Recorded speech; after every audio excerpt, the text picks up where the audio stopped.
பட்டமே குடிச்சிட்டாங்கல்ல உங்க புருஷன்? வெளியெல்லாம் போக மாட்டேன் எதுவுமே வெளியெல்லாம் நான் உங்க புருஷனோட பேரை சொன்னா 2 பொண்டாட்டிக்காரரா கேக்குறாங்க. சொல்ல மாட்டாங்க. 2 பொண்டாட்டினா நாங்க 2 பேர் இருக்கிறதே தெரியாது வெளியெல்லாம். அப்ப எப்படி சொல்றாங்க?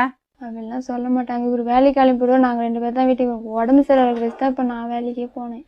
4 மாசம் தான் மேடம் ஆகுது இவங்க வேலைக்கு போய். நான் தான் போய் இந்த வேலைக்கு 2 பேரும் வீட்டுல டிவி பார்த்து சாப்பிட்டு உட்காந்து தான் ஜாலியா விளையாடி இருப்பாங்க. 2 பேரும் வீட்டு தான் எங்கேயும் போக மாட்டாங்க.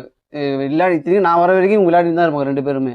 நான் 10 மணி தான் வருவேன். வேலைக்கு எல்லாம் போவோம் 2 பேருமே. நீங்க 2 பேரும் என்ன புரியுறதா உங்களுக்கு நீங்க என்ன சொல்றீங்கன்னு?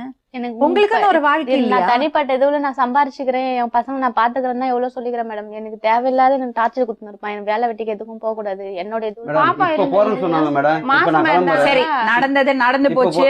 நீங்க ஏமாத்திட்டீங்க. அவ ஏமாந்துட்டா வந்துட்டா எல்லாம் ஓகே. உன்னால உன் புருஷனை மன்னிக்க முடியுமாமா? மன்னிச்சு தானே வாழ்ந்துட்டு இருக்க.